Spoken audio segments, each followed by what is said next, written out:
도우려고 찾아오신다, 도우려고 찾아오신다라는 제목으로 하나님 말씀 증거하도록 하겠습니다. 139편, 140편 둘 다 관점의 변화, 눈의 변화를 말하고 있습니다. 그러니까 이런 거죠. 눈이 변화가 되면 보는 게 변화가 되니까 생각이 변화가 되겠죠. 본대로 생각하잖아요. 보니까 생각이 변화가 되고 그러면 행동도 변화가 되겠죠. 그래서 중요한 거는 신앙이라는 것은 눈의 변화, 관점의 변화다 이런 것을 말해주고 있다라는 것입니다. 그러니까 고난이 옵니다. 대적이 공격을 합니다. 근데 그게 고난만 보이고 대적만 보이면 뭐라 그랬어요? 고난만 보이니까 내 팔자야 이럴 거고, 그죠? 대적만 보이니까 열받고 분노하고 저 찢어 죽일까 어떻게 죽일까 이러고 있을 거 아니에요. 그럼 결국은 하나님이 내 이 분노와 내 뭐라 그러죠? 원수 갚음 이걸 도와주는 뭐 그런 보조적인 분 뭐 이렇게밖에 되지 않습니까? 그게 무슨 신앙이겠어요? 신앙이란 건 뭐냐? 하나님을 바라보는 겁니다. 하나님을 바라보는 것. 하나님 바라보도 내가 보이거든요. 나를 보는 거예요. 나의 변화를 보는 거예요. 그래서 하나님은 생명이시고 하나님은 또 능력이시잖아요. 빛이시잖아요. 그러니까 하나님과 연결되면 생명과 연결되니까 내 주변에 있는 죽음의 세력들을 이길 것이고 빛이시니까 어둠의 세력들을 이길 거 아닙니까? 그러니까 결국 하나님과 연결되는 길밖에 없다는 거예요. 하나님 바라보고 내가 대적 바라보고 고난 바라보는 내가 변화돼서 하나님과 동행하며 이길 수 있다. 그렇게 변화가 되면 다 끝난다는 거예요. 그러니까 이런 관점의 변화 이걸 말해주고 있습니다. 139편은 주님이 다 알고 계신다, 다 보고 계신다 이런 거죠. 그 학교마다 그 재밌는 급훈이 있다 그러지 않습니까? 내성적에 잠이 오냐 뭐 이런 것도 있고요, 그죠? 그다음에 무사히 졸업하자 이렇게 말썽꾸러기 반들이 그런 거 있는가 봐요. 대학문은 좋지만 우리는 날씬하다 뭐 이렇게 말하는 여학교에 있다 그러는데 제가 제일 공감되는 건 뭐냐면 엄마가 보고 있다. 예. 이게 뭐 좋은 건지 나쁜 건지 모르겠지만 예. 이게 보는 게 좋을 수도 있고 부담될 수도 있는 거죠. 엄마가 보고 있다. 좋나요 이게? 엄마가 보고 있다, 감시한다, 뭐 열심히 하자 뭐 이런 뜻이겠지만 누가 보고 있다라는 것이 부담될 수도 있고 굉장히 기쁨이 될 수도 있습니다. 왜? 도우려고 보면은 너무 안심이 되는 거고 그렇잖아요. 뭐 내가 어려움 당하는데 계속 보고 있어서 어려움 당하면 와서 도와줄 거야. 그러면 힘이 되는 거지만 감시해서 넘어뜨린다 그러면 부담스럽겠죠. 모든 종교들이 찾아가는 종교입니다.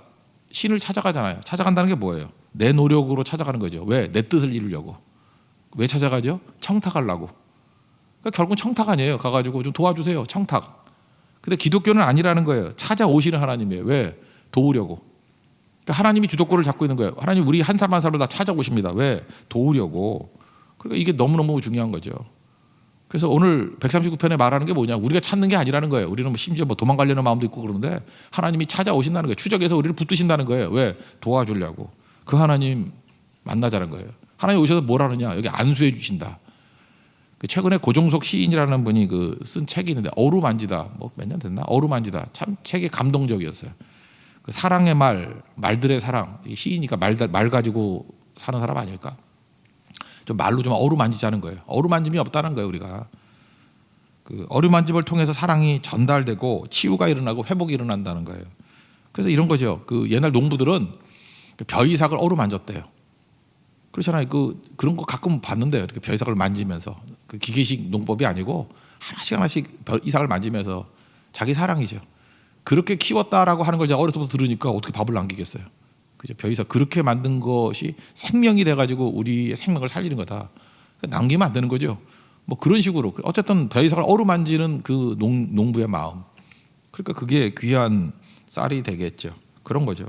또 사랑하는 사람이 모욕을 당합니다. 그러면 속이 아픈 거를 상처라 그러잖아요. 상처를 어루만지다. 그런 거 아십니까? 어떤 사람과 대화를 나누면 그의 말과 그의 마음이 상처를 어루만져요. 그게 무슨 뜻이에요? 상처를 어루만진다는 게 상처가 치유가 된다라는 거예요. 그러니까 여러분들 어루만지는 말을 해야 됩니다. 어루만지면 상처가 치유가 된다라는 거예요. 뭐 실제로 손길일 수도 있죠. 계단에 걸어가다가 발이 접질렀어요. 발목이 삐걱했는데 남편이 와가지고 어루만지더라. 뭐 그럴 리는 없겠지만 그죠? 이렇게 하면은 그 아내가 되게 회복이 된다 그러죠. 옛날에 가난한 날의 행복이라고 해서 옛날 교과서 때 배운 것 같은데 고등학교 교과서, 국어 교과서. 남편이 일찍 죽었대요. 근데 춘천 가는 기차에서 그 뭐 상태가 안 좋은 거 굉장히 가난했는데 자기 손 꼭 잡고 갔대요 춘천까지. 그래서 남편은 죽고 그랬는데 뭐 몇십 년 동안 그 손길을 잊지 못해서 그 어루만짐을 잊지 못해가지고 견딜 수 있었고 또 자녀들을 키울 수 있었고 뭐 그런 거예요. 참 그 옛날에 읽었던 거지만 감동이 되는 것 같아요, 그죠? 어루만짐 이게 되게 중요한 거죠. 어루만지면 치유, 보살핌 그 또 하나 연대가 이루어지죠. 죽었지만 살아있는 사람과 연결이 된다. 어루만지는 힘, 이게 되게 중요한 거죠. 하나님의 어루만심을 경험하십니까? 전 예배 때마다 그런 걸 기도해요. 성령께서 오셔서 우리를 만져주십시오. 성령이 만져주시는 시간에 치유가 일어나요. 회복이 일어나요. 그리고 성령께서 만져주시면 우리가 하나가 되는 능력이 임하게 된다는 것입니다. 하나님이 다 알고 계신다. 근데 그게 엄마가 보고 있다 그 정도가 아니라 와가지고 만져주신다. 안수해 주신다. 그런 관점에서 하나님을 보고 있습니다. 5절까지 한번 읽겠습니다. 1절부터 5절까지 시작. 여호와여, 주께서 나를 살펴보셨으므로 나를 아시나이다. 주께서 내가 앉고 일어섬을 아시고 멀리서도 나의 생각을 밝히 아시오며 나의 모든 길과 내가 눕는 것을 살펴보셨으므로 나의 모든 행위를 익히 아시오니 여호와여, 내 혀의 말을 알지 못하는 것이 하나도 없으시니이다. 주께서 나의 앞뒤를 둘러싸시고 내게 안수하셨나이다. 주님이 만져주셨다. 이게 되게 중요한 거죠. 그리고 내가 새벽 날빛을 가지고 어디를 간다 할지라도 주님이 찾아오셔서 나를 도와주신다 하는 것들이 뭐 같은 맥락에서 만져주심, 또 어딜 가거나 항상 동행해 주심, 그거를 강조하고 있습니다. 또 하나는 뭐냐면 우리가 두려워하지 않는 이유가 뭐냐, 주님이 알고 있는 게 두려워하지 않는 이유가 뭐냐면 우리 이렇게 만져주시기 때문에 우리가 놀란다는 거예요. 그죠? 하나님의 이런 것들을 바라보고 관점이 바뀌어가지고 두려움에서 놀라게 된다는 거예요. 막 놀란다. 그래서 뭐 심히 기묘하다. 옛날 성경에는 신묘막측하다 이랬어요. 그죠? 하나님이 내 몸을 만드시고 이렇게 이끄시는 것들이 너무 놀랍다. 그래서 관점이 바뀌면요, 하나님이 놀라움의 대상이에요. 막 놀라는 거예요. 제가 옛날에 썼던 칼럼 얘기를 했죠. 늙은 남자는 왜 젊은 여자를 좋아하는가? 그거 한 100만 명 정도가 읽었던 것 같은데 옛날에. 그 이유가 뭐냐면 매력은 어디 있느냐? 크리스찬의 매력은 놀람에 있어요. 막 놀라는 거. 나이가 어릴 때 한 20살이나 25 미만일 때는 경험이 없고 그러잖아요. 그래서 그 늙은 오빠가 뭘 사주든지 놀라는 거예요. 와, 이런 거 처음 먹어봐요. 그죠? 너무 맛있어요. 그게 매력이라고, 막 놀라니까. 근데 뭐 늙은 여자들 보세요. 뭐 다 먹어봤다. 뭐 맛집 내가 더 많이 한다. 그리고 네이버나 찾고 있으면, 그죠? 배달의 민족이나 찾고 있으면은 게르만 민족이 되라. 뭐 이러면서 화를 내잖아요. 그죠? 근데 또 뭐지, 새로운 데 가도 뭐 경험이 없으니까 뭐 바닷가를 봐도 와, 바다 예뻐요. 무슨 뭐 물감을 풀어놓은 것 같아요. 이래야 또 어디 데려갈 마음이 생기죠. 내가 이 바다밖에 모르냐. 서해가 바다냐. 동해 가자. 뭐 내가 세계 3대 야경 뭐 2군데는 가봤어. 뭐 쿠바도 가보고 뭐 코타키나발루도 가보고 한 군데 이태리만 안 가봤어. 이러면서 은근히 데려가 달라고 하니까 만나기 싫죠. 그죠? 놀람의 놀람. 신앙도 마찬가지예요. 그죠? 예배 끝나고 난 다음에 시큰둥하게 가는 게 아니라, 그럴 성도도 없겠지만 목사님 놀라워요. 하나님 말씀이 놀라워요. 이런 게 반응이죠. 리액션. 그게 능력이라는 것입니다. 그러니까 하나님 백성들이 관점이 바뀌니까 세상의 다 모든 것들이 놀라운 거예요. 오 놀라운 구세주 예수 내주. 그렇게 되는 거예요. 놀라움. 여러분 가운데 계속 안 놀라면 곧 천국 갈 거예요. 죽음이 가까운 거예요. 놀라면 놀라서. 나이가 들면서 놀란다는 건 뭐냐면 회춘하고 있다는 거예요. 그죠? 신앙으로 내가 젊어지고 있다는 거예요. 놀라는 거예요. 놀라는 거. 막 놀라는 거. 그게 너무너무 중요한 거죠. 서머나 교회, 소아시아 7개 중에 서머나 교회가 고난이 있었어요. 근데 고난이 있었는데 그들이 주님께서 우리의 모든 것들을 다 알고 계신다. 그걸 가지고 막 놀라잖아요. 그래서 깜짝 놀라는 얘기가 나와요. 고난 당하는데 놀라고 있어요. 그래서 위로가 되는 거예요. 놀라야 위로가 된다니까. 요한계시록 2장 9절 보니까 내 환난과 궁핍을 안다. 네가 실상은 부유한 자다. 하나님이 안다. 옛날에 그 4사조 노래 중에 그거 있었어요. 아시지요, 아시지요. 아시지요만 한 10번 말하는 노래가 있어요. 우리 할머니가 많이 좋아하는데. 아시지요, 아시지요, 아시지요. 물론 26살의 과부된 아줌마가 부른 노래였는데, 난 어렸을 때 그게 너무 있더라고요. 우리 할머니 맨날 아시지요 그 노래만 했어요. 뭘 하는지 모르겠어요. 아시지요, 아시지요. 눈물을 흘리고. 아시지요, 아시지요. 하여튼 우리 할머니는 기도를 오래 하셨는데 기도가 쉬웠어요. 아시지요. 노래 부르다가 한 2시간 가고. 그죠? 그다음 아버지 하다가 2시간 가고. 그게 다 기도예요. 그러니까 말로 표현할 수 없는 거죠. 말로 표현이 안 되는 거예요. 그냥 아버지 하면서 기도가 다 담기고, 아시지요 하면서 위로받고. 서머나 교회가 그랬다고요. 주님이 아신대요. 환난과 궁핍 안 돼요. 그리고 마지막에 한금이 뭐예요? 네가 10일 동안 잠시 동안 환난 당하지만 죽도록 충성하라. 그리하면 생명의 관을 내게 주리라. 여기서 놀라는 거예요. 아, 주님이 이런 분이구나. 내 모든 거 모르는 줄 알았는데 다 주님은 보고 계시고 알고 계시는구나. 그래서 위로가 된다. 그래서 놀랍다. 그런 얘기예요. 우리의 만드신 모든 것들이 놀랍다. 그런 얘기를 하고 있습니다. 그러니까 관점의 변화죠.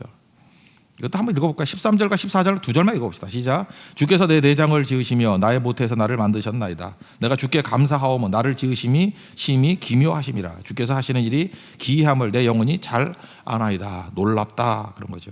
이 관점의 변화예요, 관점이. 그러니까 평범하다. 그러니까 당연하게 여기는 게 이게 저주죠. 감사가 어디서 나와요? 놀라운 데서 감사가 나오는 거죠. 그러니까 관점이 변화가 되는 거죠. 그 유태인들 얘기를 하는데 유태인들이 왜 뛰어난지 아십니까? 그 성경을 통해서 관점이 변화됐기 때문에 그래요. 많이 들었던 얘기죠. 맹인이 횃불 들고 다니다는 거예요. 바보야, 너 보이지도 않으면서 횃불을 왜 들고 다니냐 그랬더니 사람들이 나를 볼 거 아니냐. 그러니까 내가 맹인이지만 이 횃불을 있으면 나를 피해갈 거 아니냐. 나는 못 보이니까. 내가 피할 수는 없잖아요. 그러니까 나를 피해갈 거 아니냐 그런 거고. 혹시 내가 구덩이에 빠지면 구해줄 거 아니냐. 그러니까 관점이 변하죠. 나만 생각하니까 내가 안 보이는데 불은 왜 필요해? 근데 너를 생각하니까 횃불이 필요한 거죠. 그래야 내가 딴 사람에게 부딪힘이나 피해 당하지 않고 어려움 당할 때 도움 받을 수 있으니까. 그러니까 관점이 변화가 되면 횃불이 맹인도 필요하다는 것을 깨닫게 되지 않습니까? 대개 보면요, 이렇게 안 되는 사람들을 보면 자기중심적이에요. 그래서 그런 얘기가 있죠. 유태인의 지혜 중에 가르치려 하지 말고 물으면은 대답해라. 그러니까 그 바보들이 그래요. 그 꼰대의 특징이 뭐예요? 뭐 묻지도 않는데 잠깐만 얘기하는 거죠. 저도 지금 꼰대가 안 되려고 노력을 하고 있는데, 그죠? 가르치려고 하면 안 돼요. 뭐 모르면 좀 어때? 모르면. 맨날 엄마가 잔소리한다는 게 뭐냐면 엄마는 자기가 좀 알잖아. 뭐 자기도 과거에 몰랐지만 몇 가지 하는 거야. 몇 가지.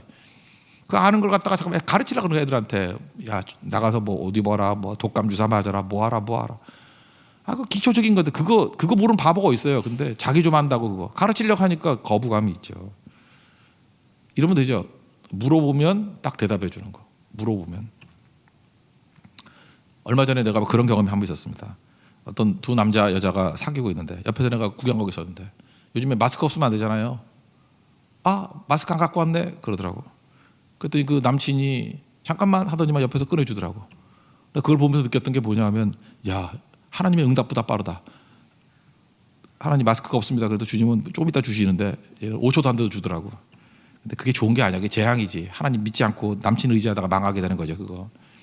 근데 잊지 말아야 된다고요. 이게 중요한 게 뭐냐면 하나님의 응답이 그래요. 이렇게 미리 주거나 그런 것도 있지만 하나님께서 원하시는 거 뭐냐면 우리에게 이렇게 구할 때 주시는 이유가 그거예요. 필요를 절감하게 하라는 거예요. 그죠? 그래서 하나님의 지혜라고 이거. 그래서 우리가 왜 기도해야 주시는지 아시겠죠? 하나님이 알아서 주시는 것도 있어요. 일반적인 거는. 근데 꼭 필요한 것들은 보면은 우리를 깨우치기 위해서 미리 다 해가지고 맹탕 만들지 않고 그게 왜 필요한지 그게 왜 절실한지를 깨닫게 만드셔서 구할 때 주시는 거예요. 구할 때. 그러니까 여러분들 구한다는 건 뭐냐면 내가 깨달은 거죠. 그게 필요하다는 걸 깨달은 거죠. 헛된 걸 구하는 것들 안 주셔요. 왜? 헛된 걸 깨닫게 하기 위해서.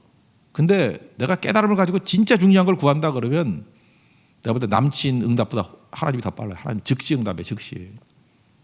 그죠? 말하는 그 순간에 이미 다 이루어져 있는 것들을 보게 된다라는 것입니다.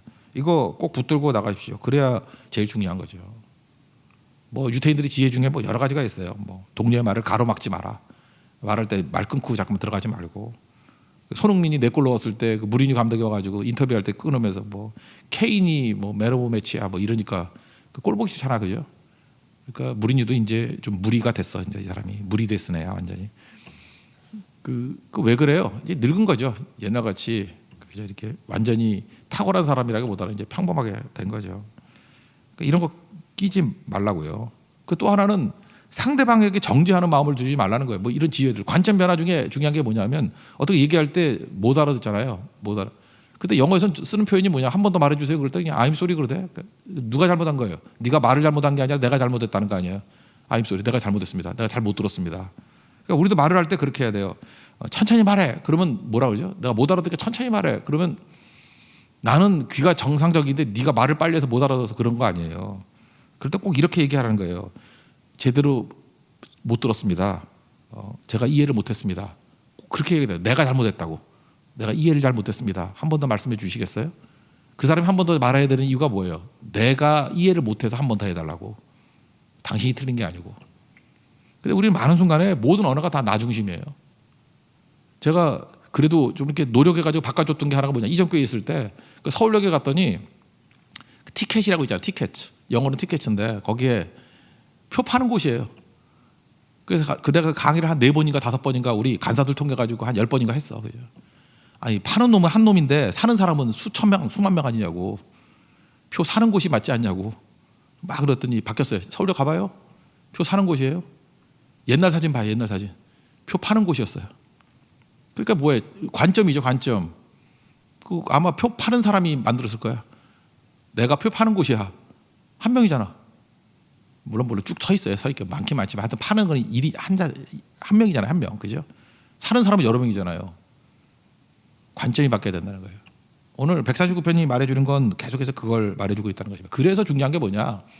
처음에 하나님이 나를 보신다. 그래서 참 도와주시려고 보시는구나. 그래서 두려움이 변해서 기도가 되고, 그 다음에 내가 놀랍니다. 그죠? 이렇게 놀라우니까 새롭게 더 많이 보게 되고 깨닫게 되고 관점이 막 변화가 되는 거죠. 이게 신앙이에요. 나중에는 뭐까지 봐요? 내가 보이는 거예요. 이제 주님 나를 좀 살펴주시고 이제는 자기가 원하는 거예요. 나를 더 많이 살펴주셔서 내 마음 아시고 날 고쳐주세요. 이게 신앙의 변화입니다. 23절 24절 읽겠습니다. 시작. 하나님이여 나를 살피사 내 마음을 아시며 나를 시험하사 내 뜻을 아옵소서. 내게 무슨 악한 행위가 있나 보시고 나를 영원한 길로 인도하소서. 19절부터 22절까지 내용을 보면 악한 자들이 주변에 많다 그런 게 있어요. 그럼 우리는 기대할 때 23절에서 이런 게 기대해요. 이 악한 자들을 없애주세요. 근데 없애달라가 아니죠. 악인이 관건이 아니라 내가 관건이라는 거예요. 나를 변화시켜 주세요. 정말 멋지죠. 시편 139편입니다. 언제나 하나님 바라보면서 내 자신이 변화되는 우리 믿음의 종되기를 축원합니다. 그다음 140편도 뭐 같은 맥락이에요. 여기 이제 이걸 보통 저주시로 묘사를 하는데 악인에게서 건져달라 그런 거예요. 그 1절 지켜달라, 4절 보존해달라. 그러면서 1절부터 몇 절까지 5절까지 보면은 악한 자의 악함, 악을 맨날 생각하는 게 악을 꾀한다. 뭐 싸우려고 매일 모인다, 작당한다. 또 뭐냐, 뭐 그놈들은 말을 할 때 뱀의 혀다. 입술이 독같이 독만 나온다. 그리고 우리 오면 그 밀쳐서 막 떨어뜨려 죽이려 그런다. 하는 짓이 올무 만들고 줄 만들고 그물 만들고 함정 만들고 뭐 두렵다 뭐 이런 얘기예요. 배경이 이런 거예요. 그럼 우리는 뭘 기대해요? 이놈들 없애버리세요. 아니라고요. 내가 변하게 해달라. 이게 오늘 핵심이에요. 먼저 악인의 묘사하는 걸 한번 보세요. 1절부터 5절까지 한번 읽겠습니다. 시작. 여호와여 악인에서 나를 건지시며 포악한 자에게서 나를 보존하소서. 그들이 마음속으로 악을 꾀하고 싸우기 위하여 매일 오며 뱀같이 그 혀를 날카롭게 하니 그 입술 아래에는 독사의 독이 있나이다. 여호와여 나를 지키사 악인의 손에 빠지지 않게 하시며 나를 보존하사 포악한 자에게서 벗어나게 하소서. 그들은 나의 걸음을 밀치려 하나이다. 교만한 자가 나를 해하려고 올무와 줄을 놓으며 길 곁에 그물을 치며 함정을 두었나이다. 그러므로 두렵다. 뭐 이런 거죠. 근데 그 다음에 기도로 바뀌어요. 근데 여기서 핵심이 뭐냐 하면 이거 어떻게 이겼냐. 제가 이번 칼럼도 그렇고 계속 지난주부터 설교했던 게 있죠. 내가 악한 자를 이기는 방법이 뭐냐면 하나님께서 부족하고 연약한 나에게 능력을 주셔서 내가 강해진 거예요. 내가 강해져서 그들을 멸했다고 생각하니까 새로운 싸움에 대해서 두려운 거라고. 근데 그게 아니라 그랬죠. 과거에도 주님이 나와 함께 해주셨기 때문에 주님이 이겨주신 거고 미래에도 주님이 나와 함께 해주시기만 하면 주님이 이길 거라고. 그러니까 내가 체크할 건 뭐예요? 내 능력을 체크할 게 아니라 지금 이 순간에 주님이 동행하시나.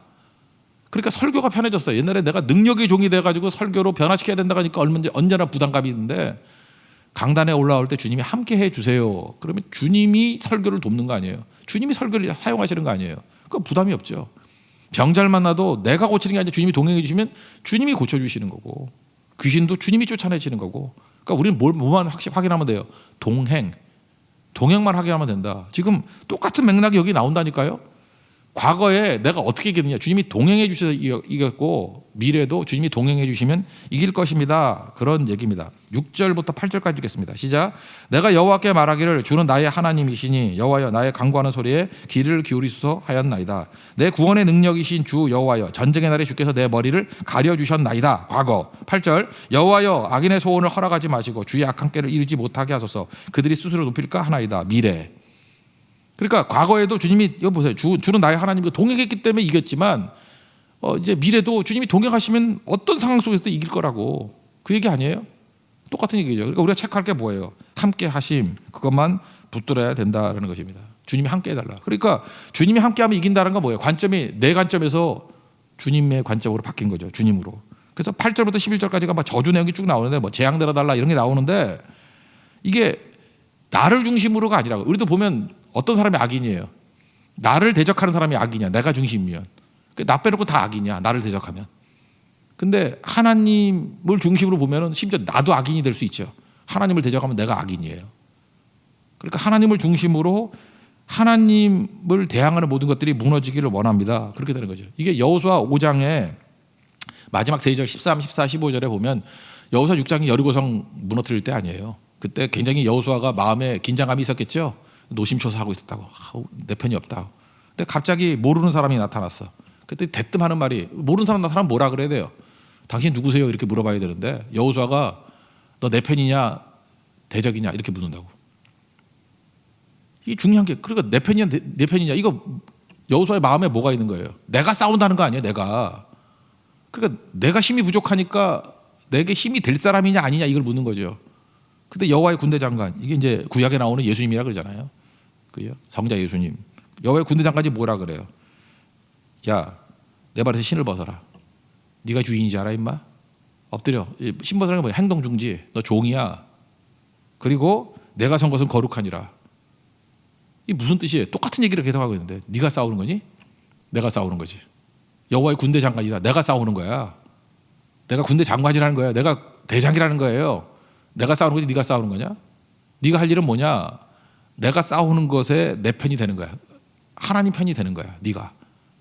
그러니까 네가 하나님 편에 서면 선한 사람이 되는 거고 하나님 편에 대적한다면 악인이 되는 거야. 관점이 달라지는 거죠. 이거 똑같은 거에서 뭐 링컨이 뭐 남북 전쟁할 때 뭐 얘기했다면서요. 뭐 같이 기도하는데 하나님이 우리 편 되실까요? 그랬더니 뭐 하나님이 우리 편 되는 거 구하지 말고 우리가 하나님 편이 될 것인가를 물으라고. 뭐 똑같은, 이게 여호수아 5장에 있는 개념과 똑같은 개념이라고요. 우리도 마찬가지예요.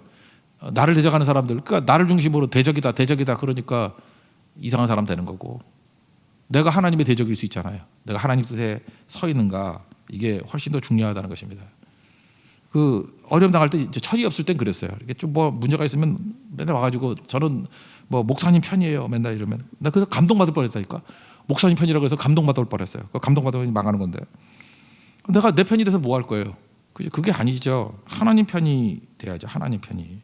그러니까 지금 많이 벌어진 게 뭐예요? 내 편이라 그러면 눈 감아주고 남의 편이라 그러면 그 약점을 더 크게 하고, 이게 뭐예요? 이걸 뭐라 그러냐? 이걸 개싸움이라고. 개싸움. 개판이 개판. 자기가 어떻게 기준이 될 수 있어요? 하나님 기준이 돼야지. 그래서 자기 편은 다 눈 감아주고 아니면은 맨날 폭로하려고 그러고. 그러니까 개판 일보 직전이지. 그죠? 그런 거 아니라고요. 교회의 자세에 대해서 여러분들 명심해야 될 게 하나가 있어요. 이게 바로 뭐냐면 요즘에 성도들을 가끔 만나다 보면 억울하다는 성도가 되게 많아. 뭐 교회만 억울하게 당하고 뭐 딴 데는 뭐 다 뭐 풀어주고 뭐 식당에도 사람도 많고 근데 교회는 뭐 예배도 못 드리게 하고 비대면 예배하고 뭐 어쩌고 하는데 다 맞을 수도 있고 그래요. 뭐 그 논리에 대해서는 더 말하고 싶지 않아요. 근데 중요한 게 뭐냐 하면은 어떤 정의라든지 공정함이라든지 어떤 진리를 다른 약한 사람들을 건졌을 때 쓰면은 그 힘이 있어요. 알아요? 그 약자들, 부족한 사람들을 가지고 그 논리를 가지고 막 웅변을 한다 그러면 야, 저거 정말 하나님의 사람이다. 근데 이건 우리 문제 아니에요, 우리 문제. 그 논리 가지고 자기 자신을 변호한다 그러면 그 뭐가 달라요, 세상하고? 그렇지 않아요? 우리 세상에서 옳은 일 했던 사람들 얼마나 인기 좋았습니까? 그죠? 저 사람 옳은 소리만 해, 올바른 소리만 해. 그랬던 뭐 교수들도 있고 뭐 정치인도 있고 그랬잖아요. 근데 요즘에 내가 볼 때 스타일 구기고 있어. 왜 구기고 있죠? 그 논리를 가지고 자기를 살리려 그래. 그죠? 자기를 살리라. 그 논리 가지고 자기가 살라 그러니까 아이고 저놈도 똑같은 놈이네. 그걸 가지고 자기를 살리려 그러니까 저것도 똑같은 사람이네. 그러니까 고개 돌려버리잖아요. 힘을 다 잃어버리고. 교회가 언제 억울하지 않을 적이 있었습니까? 핍박 없었던 적 있어요? 잊지 말라고요. 이 모든 것이 그 사람 공격한다고 그 사람하고 싸우는 거예요? 그럼 우리가 뭐예요? 똑같은 개싸움 되는 거지. 하나님 살아계심을 믿습니까? 그렇다 그러면 교회는요, 억울한 일 당하고 핍박당하고 어려움 당하면 그냥 당하는 거예요. 그냥. 우리는 어디로 가요? 하나님께 가는 거예요. 하나님 돌아보십시오. 하나님 붙들어 주세요. 하나님, 내가 이리와 싸우다가 일이 될까 두렵습니다. 양되게 해주시고. 또 돌아보는 거예요. 내가 잘못한 게 뭐가 있습니까? 사실 교회가 회개해야죠. 그죠? 말씀 떠나고 기도 떠나고. 하나님 붙들어 주세요. 도와주세요. 그 바벨론 끌려갔다가 바벨론 욕하는 기도가 얼마나 나와요? 뭐 별로 없지. 하나님 앞에 우리가 잘못했다 그러지. 출애굽했을 때도 마찬가지야. 하나님 앞에서 자기 자신을 돌아본 것이 뭘 남을 얘기를 했나고요. 그러니까 많은 무기를 갖고 있어야 돼요. 우리 성경 말씀에 진리를 갖고 있잖아요. 진리를 가지고 나를 변화하려고 그러지 말고 진리를 가지고 부족하고 어려움 당한 사람들을 건져주는 거. 그게 더 중요하다. 그래서 저는 140편에서 제일 중요한 장면은 마지막 13절이라고 생각해요. 13절 한번 읽어보세요. 시작. 진실로 의인들이 주의 이름에 감사하며 정직한 자들이 주의 앞에서 살리이다. 이게 뭐예요? 자기 자신이 의인 되기를 원하고 정직한 자 되기를 원합니다. 이런 거라고요. 우리 기독교가요, 이게 힘의 논리에 속은 것 같아요. 내가 볼 때 이게 알게 모르게 몰라. 이게 자본주의 사회, 제국주의 사회이기 때문에 이게 오염이 된 것도 있지만, 뭐 저도 그래요. 이게 뭐 힘이 생기면 아유 이거 한 줌도 안 되는 게 뭐 이런 자꾸 느낌이 있는 것 같아. 그 예수님 마음은 아니죠. 이리와 싸우다가 제가 이리가 돼 버리는 것 같아. 교회가 일이 엄청난 이리가 된 것 같아. 그죠? 일이라는 그 도시도 이름 바뀌었잖아. 모르세요? 전라북도 뭐로 바뀌었죠? 익산. 익산이 더 좋은 것 같아. 사울을 보세요. 사울 왕이 다윗을 죽이려고 그랬다고. 그때 다윗도 똑같은 논리로 죽였으면은 1위가 1이 된 거죠. 다윗이 발버둥 친 게 뭐예요? 사울은 죽이려 하지만 나는 하나님의 말씀의 원리를 붙든다. 여호와의 기름 부으신 자를 내가 죽일 수 없다. 용면 볼 때 살려주죠. 한 번 더 기회가 갔어요. 또 죽일 수 있었어요. 그러면 똑같은 논리 아니에요. 그죠? 복수는 복수로. 복수 논리 아니에요. 그러면 다윗 되지 못한다고. 또 참았어요. 그 뭐 옷만 자르고 뭐 물병만 훔쳐오고 그랬다고. 그거 왜 그랬을까요? 다윗의 관점은 하나님 바라보는 거예요. 하나님이 심판하신다는 거예요. 우리 요한복음에 보면은 성령이 오시면 세 가지, 죄에 대해서, 의에 대해, 심판에 대해서. 죄가 뭐예요? 믿지 않는 게 죄고, 의가 뭐예요? 십자가가 의고, 심판이 뭐예요? 내가 하는 게 아니고 하나님이 최종 심판이 있다, 그거 아니에요? 성령이 그걸 보여준다는 거예요. 한마디로 얘기해서 성령이 하시는 게 뭐예요? 관점 변화, 눈을 변화시켜 주신다는 것입니다. 이것이 쉽지 않습니다. 우리 어려워요. 그때마다 우리가 지혜를 가지고, 하나님, 악인들 그럴 때 나는 무조건 선인이고 내 반대한 놈은 다 악인이야, 그게 아니고 하나님의 기준이에요. 하나님의 기준. 하나님 따라가는 거는 선이고, 내가 선한 자 되기를 원합니다. 의인 되기를 원합니다. 정직한 자 되기를 원합니다. 나도 그 안에 포함되는 거예요. 내가 똑같이 그 대적의 논리같이 똑같이 복수하고 치고받고 하면 나도 악인이에요. 나도 악인과 싸우다가 악인 될 거예요? 그거 아닙니다. 그래서 뭘 기도하고 있어요? 이 험난한 싸움을 벌이다가 내가 악에 오염될까 두렵습니다. 더한 악인 될까 두렵습니다. 하나님, 진실로 의인들이 주의 이름에 감사하고 정직한 자들이 주의 앞에 살게 해 주십시오. 이게 기도예요. 이 기도 붙들고 주님의 도우심으로 항상 승리하는 믿음의 종 되기를 기원합니다. 자리에서 나가겠습니다. 여호와께 돌아가자 찬양하겠습니다. 내가 뭐 하는 거 아닙니다. 여호와께 돌아가는 게 답입니다.